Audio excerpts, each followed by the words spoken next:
What is going on, everybody? Darkside Phil here, and welcome to the Hateful Truth video game review series triumphant return after a 4+ month hiatus. Yes, I am very aware that you guys love my reviews because I give you maximum truth and minimum bullshit regarding the latest video game releases, and over the past few months I've been caught up with so much stuff going on with retro replays over the summer of my classic games, the summer of retro, and playing longer, more drawn-out RPGs that really weren't new releases, but more just really delayed releases in the United States. And then getting caught up when the hardcore gaming season began, that I really haven't had time to just sit down and review games. And I'm sorry for that. I apologize for that. And I'm hoping that today is going to be the beginning of a change where I start to do that again. And so I figured, why not come back with a bang with the review that pretty much everyone is probably waiting for me to do. Alright? A game that, in my opinion, really has kind of almost put some game developers to shame. Alright? And it's rare when I say something like that, okay? But I wouldn't say it if I didn't mean it. Alright? Today we're going to be talking about the extremely hyped, extremely built up, promoted, marketed, the game that made $1 billion within 3 days of sales. Of course, it's the big one, Grand Theft Auto 5.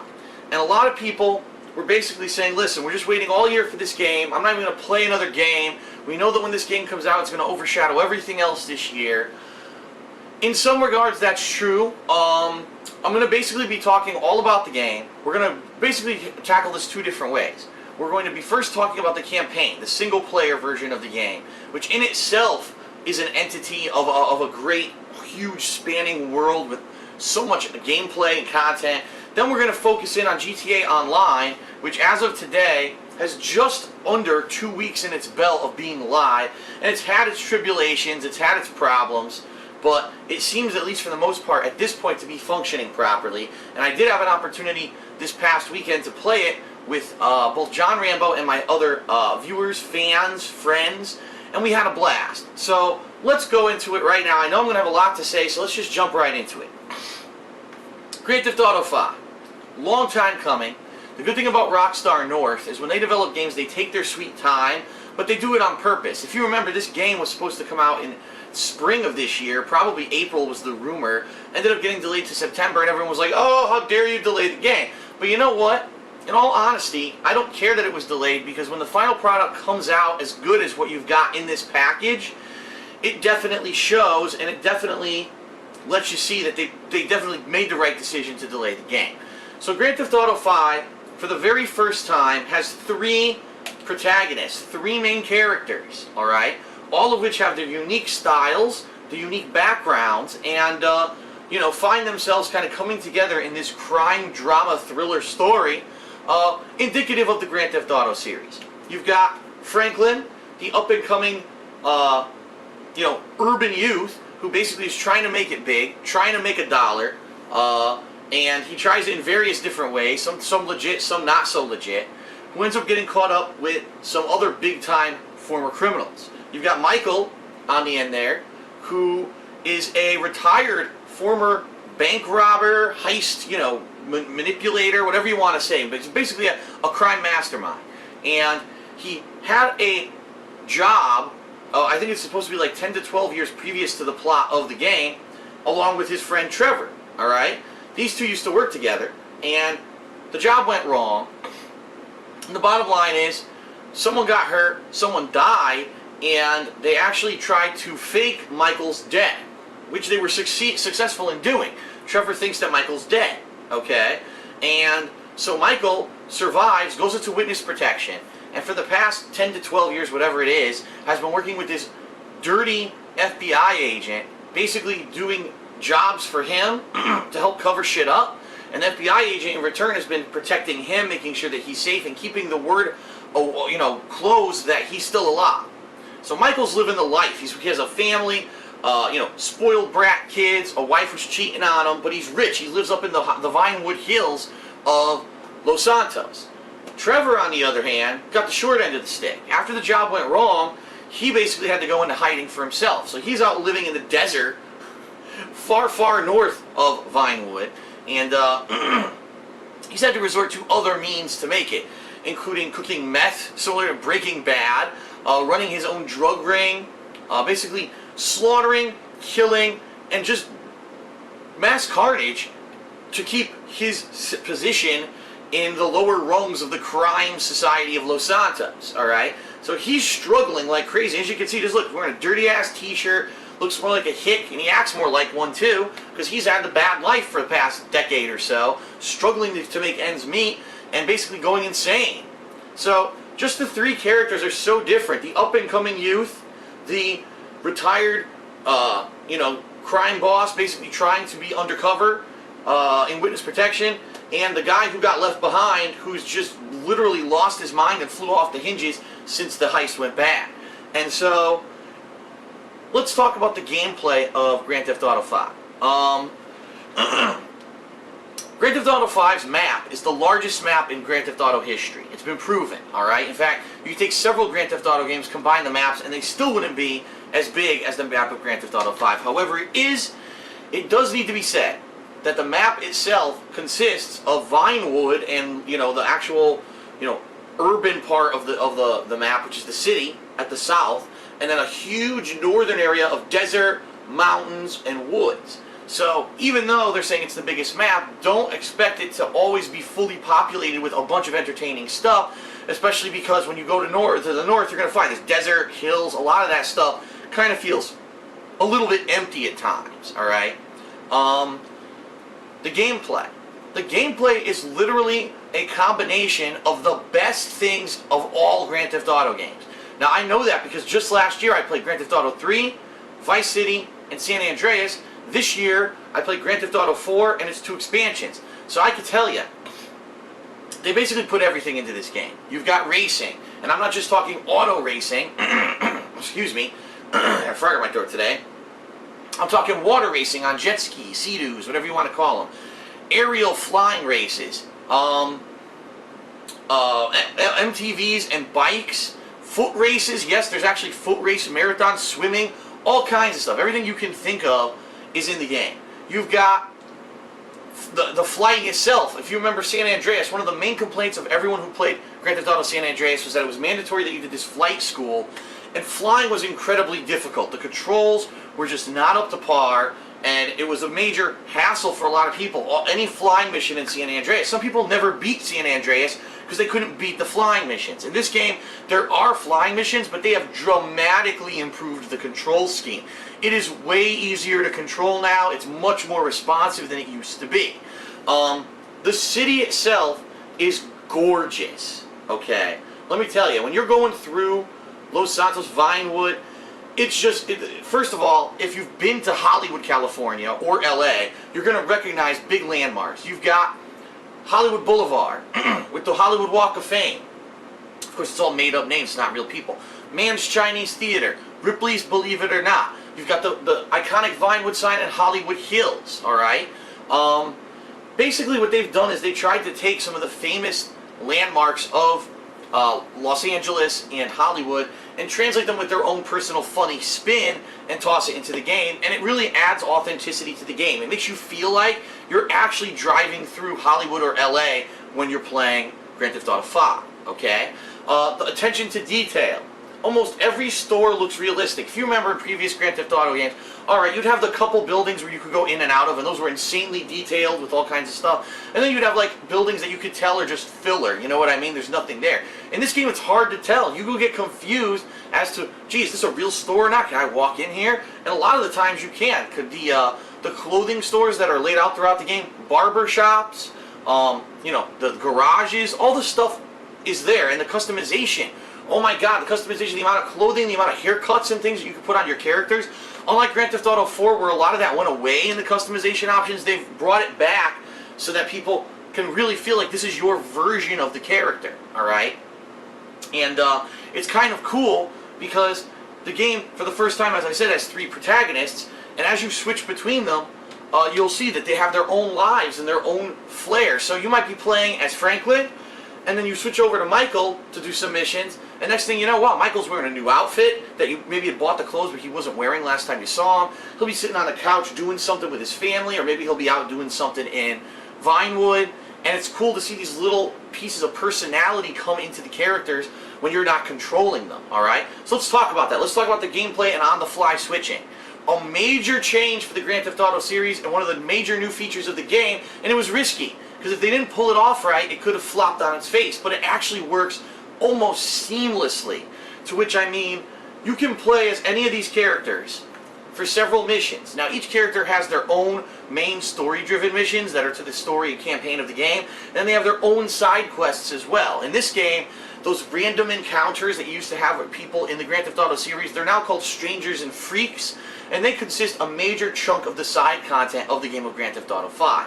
So you'll see all of a sudden a Strangers and Freaks mission for Franklin. You're like, whoa, what's that? You'll head over there, you'll have a random encounter with some, citizen of the city. They'll have you do something crazy, whether it's go shoot someone, go steal something from someone, do a race, do this, do that. And once you do it, obviously you're rewarded in different ways. Each character has their own kind of missions that are catered to their style. So for example, Franklin, he's a really good driver. So he has a bunch of racing missions that he does, and he actually has a special ability, and this is a new addition to the Grand Theft Auto series, where when he's driving, after driving a certain amount of time, he builds up what's called a special ability meter. When you activate it, basically the game slows down into slow-mo, and Franklin gets amazing amounts of control over his car. So he has the ability to weave between traffic that maybe he wouldn't have been able to do easily before using the ability, alright? Trevor's ability lets him basically go into bullet time, where he's now, he can automatically aim and shoot at everything around him with amazing accuracy, increased damage, and he becomes a tank. So he can take a lot of extra damage as well. So that's the kind of new addition, is these abilities, alright? They weren't in any previous Grand Theft Auto game, but they're put in here, and they actually do get utilized quite a lot during some of these missions, okay? Now, in addition to the main story missions and the side content of Strangers and Freaks, there's all kinds, like I said, all kinds of other activities and things you can do. You can play tennis. You can go golfing. You can go to the shooting range. You can participate in triathlons. There's all kinds of stuff that you can do with that throughout the city, and it's just so much. And what I mean by that is they really, you could tell, they wanted to make a game, as I said earlier, that puts all other game developers to shame. And the reason that I say that is because this game has so much content. 69 story-driven missions, I think over 20 to 30 side content missions, and that's not even talking about collection quests. That's not even talking about all the activities that I just mentioned, like the sports and the racing and all that. So this game, just the single player of Grand Theft Auto 5, at a minimum you're going to be spending like 20 hours in Los Santos trying to beat the game, alright? That's a minimum. I'm saying that, a minimum. My playthrough of Grand Theft Auto 5 was 187 parts. Okay, now keep in mind, when I do my playthroughs, 10-minute chunks times 187. You do the math at how much fun and how much time I spent in Los Santos. Okay, it needs to be said. So, the one other real new feature that I want to mention about the game is the on-the-fly switching and how you implement it. So, there's going to be times when all three characters are separated. And like I said, you can switch between them at any time on the fly and do their content. Okay? I want to do a mission with this guy. Okay, you do it. I want to do a mission with this guy. You do it. And you can just keep switching between them. And sometimes they're going to have to do cooperative missions.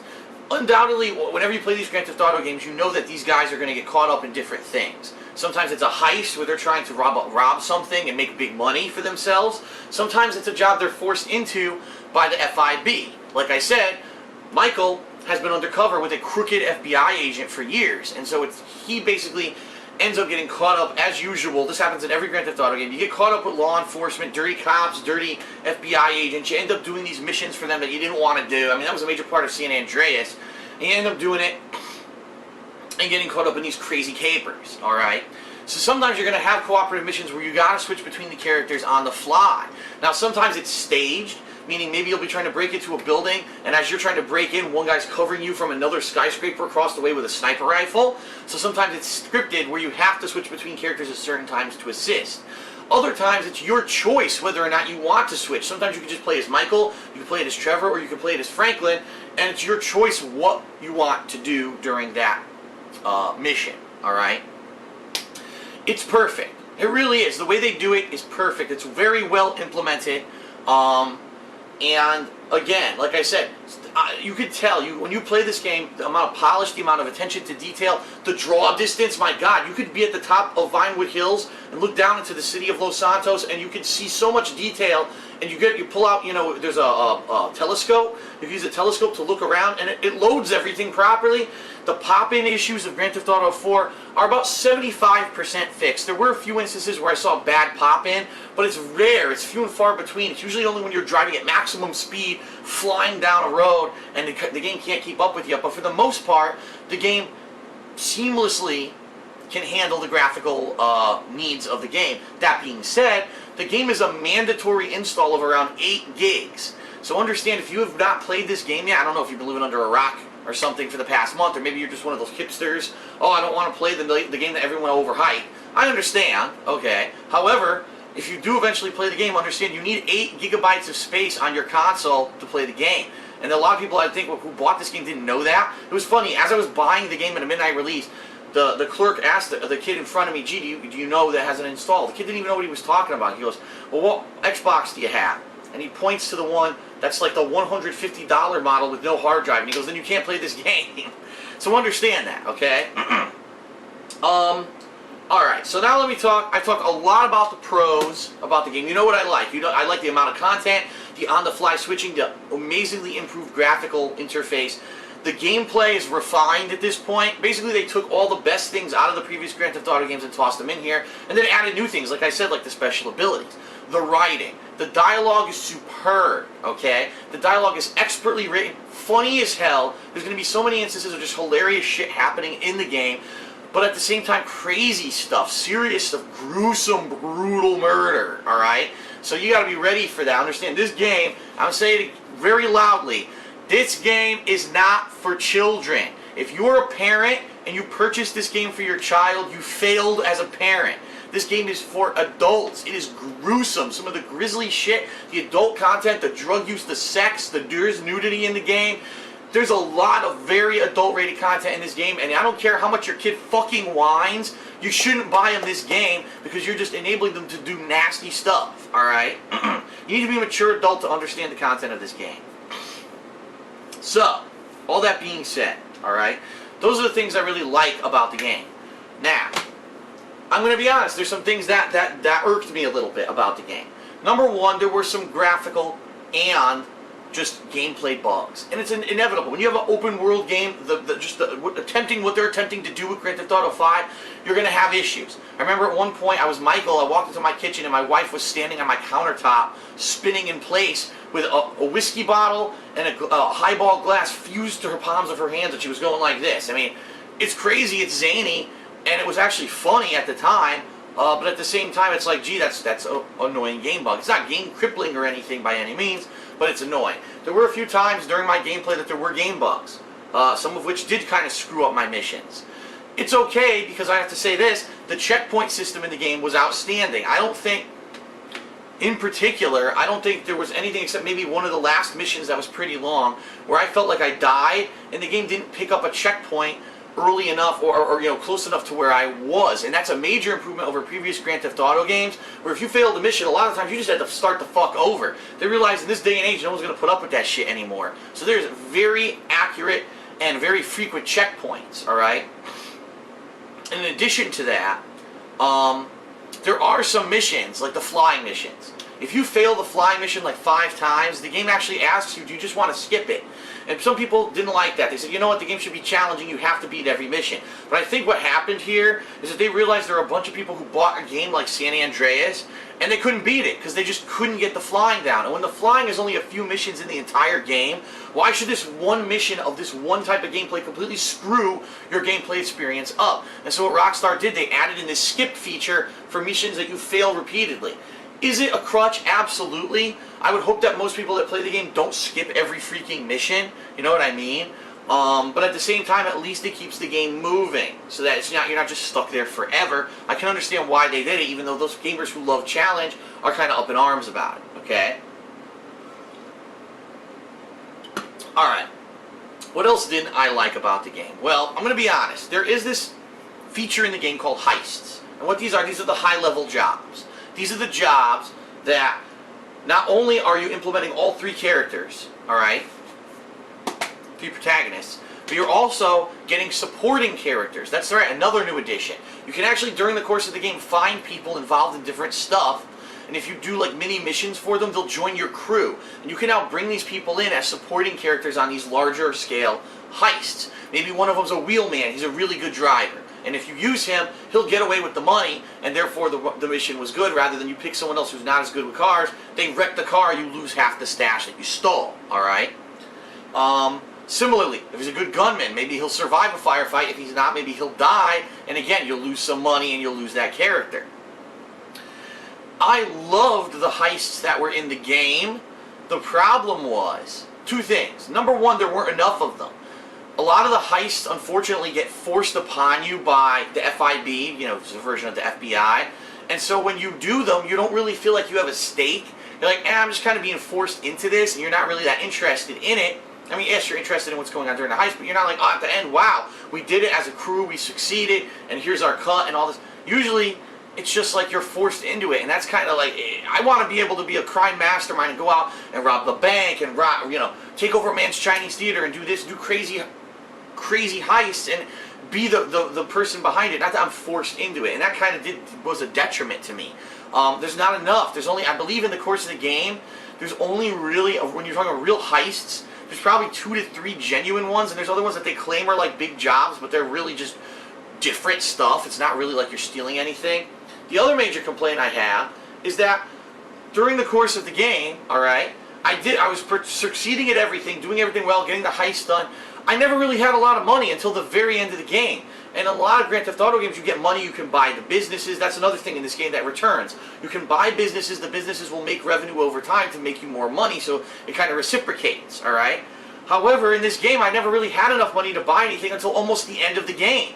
And that's a major flaw with the game, is that what a lot of people didn't realize, and I didn't until I was much further into the game, is that there's this side quest line in the game that are assassination missions. Yes, they make their return in Grand Theft Auto 5. And only Franklin can do them, alright? But what you're supposed to do is listen in to what's going on in the assassination mission, maybe the reason why you're killing the guy. Maybe he works for a major oil company, and if you kill him, a merger won't go through, so the stock prices are going to tank. So you need to know that, so that you can actually, after you kill him, go to the stock market. And yes, in this game, the internet is on your phone, no matter who you are. You can do multiple things with it. One of the things is the stock market. You need to buy or sell the stock appropriately for whatever happened as a result of the person you killed, and then either, again, buy or sell the stock and make a ton of money. And you can do that if you know about it, but if you didn't know that you were supposed to be doing that, you miss out on a lot of opportunity to have a lot of money. And so for me, during the course of the game, since it wasn't self-explanatory enough, I never really had a lot of money until the very end, when it didn't even matter anymore. So there are some things that were missed, okay? There are a few minor graphical flaws, some game bugs. The heists, I think there should have been more of them. The heists that are forced on you by the FIB really don't feel good. You don't get the feeling like, that you want from them, because it feels like they're being forced upon you. And the whole money aspect of the game was very disappointing to me, that there never really was a lot of money on hand. Now, I want to talk about Grand Theft Auto Online. I'm going to do it briefly because there's not a heck of a lot to say. Grand Theft Auto Online is the online component of this game that went live 2 weeks after it was released. 16 players can exist on a map at a time, alright? When Grand Theft Auto Online first launched, it was horrendously buggy and no one could get it to work. At this point, from all intents and purposes, when I saw John Rambo playing it, it works. He went through the tutorial, he went through everything, it works now. So I'm not even going to mention the 2 weeks that it was fucked up. Now that it finally works, it works, alright? But now really, what is Grand Theft Auto Online? It's the entire map of Grand Theft Auto 5. It's the same map. 16 players can free roam through it and do whatever you want. You could steal cars, you could go to the airport, steal jets and steal helicopters. You go to the army base and steal an F-15 fighter jet, okay? You can rob buildings, go into a store, heist, get the money, and you rank up and get ranking points and things for successful jobs that you pull off, including races that you win, death matches, because you can organize large-scale death matches and things like that. Basically what it is, it's a Grand Theft Auto open world simulator. What if this were real and you could go do whatever the fuck you wanted? That's really what it comes down to, alright? And in some cases it's great, and in other cases it falls flat on its face. It's great if you're just in here with the mentality, let's just cause havoc. Let's see what's the biggest fucking crazy thing that we can do here in this Grand Theft Auto online world. And you, like I said, you do crazy stunts, you're jumping off of buildings and flying off of mountains and getting into crazy firefights and all kinds of stuff. That could be fun as hell. So if that's what you're looking for, that's your cup of tea. However, if you're looking for like a complex, robust game mode in here, you're not going to get it. All it really boils down to is doing open world crazy shit, and the jobs consist of automobile races, bike races, races on the Sea-Doo, you know, water skis, whatever they're called, some flying aerial races, which there's very few of them. There's only 1 or 2 of them that you can actually do. And then deathmatch, team deathmatch, and last man standing, which you know what all those game modes are. You've played them in other games before. So really, nothing unique. Now, Rockstar has announced that coming up in the next several months or years or whatever, they're going to add lots of content to it. They're going to add those heists. So similar to how you did the heists in the campaign, you'll be able to do them in GTA Online. That's great, because like I said, I don't feel like I got enough of them in the game. There should have been more. And if you get to do them cooperatively with your friends online, I mean, the more the merrier. How awesome could that be? But they're not in the game right now. So right now it feels like a major component that should be in the game is lacking. It really does. It feels like there's a piece missing from Grand Theft Auto Online, alright? And there's no creation tool at all right now. Again, Rockstar's promised this is coming, but if you're buying the game right now, it doesn't exist, alright? So, for me, I can see the potential. I had a blast playing it with John, with friends and fans on Saturday, but I certainly don't know how many sessions I could put into it, you know, really caring about the gameplay. And in fact, that's what it was. We weren't doing it to level up and do the things that the Rockstar intends you to want to do. We were just fucking around. If you fuck around with it, you'll probably have a lot of fun until finally you realize you fucked around with enough stuff that you're getting bored, alright? So Grand Theft Auto Online is an interesting experiment. In time, it could be something great, but right now it's just kind of a little add-on fuck around tool. Now that being said, is that a detriment? Absolutely not, because I'm going to tell you right now, just the single-player campaign of Grand Theft Auto 5 is a Game of the Year contender and is one of the best games of the year, and I'm going to go as far to say Grand Theft Auto 5 is the best Grand Theft Auto game ever made. I know that's a bold statement, especially for people who grew up playing the classics. I just recently played them all, and I'm here to tell you this is the best one, alright? But really what it comes down to is the game is a jack of all trades and a master of none. Since you're always playing as 3 different characters, you're always doing different styles of things. It's never like, you never feel like, wow, I've mastered combat, I've mastered driving, I've mastered this, because you're always doing such a wide variety of stuff, whether it's flying a plane, or going in a submarine, or shooting, or holding stuff up, or doing a heist. It's a lot of content, but it really lacks focus. I really feel that if they focused in a little bit more on one thing, and that was the core of the gameplay, and had all this periphery stuff, that maybe the game would have seemed a little bit less clustered. As it is, it's amazing, it's an amazing amount of content, but you kind of feel like you lack focus. What exactly is the focus of this game? And you lose it a lot. It's jumping around the plot as well. Jumps around quite frequently. You're working for the FIB, now you're doing a heist for yourself, now you're doing a side content, you're doing this, you're this. It's just all over the place all the time, alright? But I understand why it feels like that, because the game's so big and so much to do that unless you're focusing in on one quest line specifically, you can easily get confused, alright? But it's still one of the best games I've played in quite some time. I love the game, alright? Definitely a Game of the Year contender for me. I'm just going to end it short and sweet. Grand Theft Auto 5, overall, the complete package, I give it a 9.5 out of 10. Near perfection, not there yet, getting very close. I can't imagine what the hell Rockstar is going to do for Grand Theft Auto 6, because I don't know how they're going to top this at this point. Maybe they'll just refine this and make it a little bit more focused, a little bit more polished, and it'll be a better game. I don't know, but right now, this is the bar for open world games. Grand Theft Auto 5, 9.5 out of 10. Excellent game. And that's all I have to say. Thanks a lot for watching the Hateful Truth game review. I appreciate it. I hope you feel I gave you maximum truth and minimal bullshit. And I will see you next time for the Hateful Truth. I'm Darkside Phil. Peace.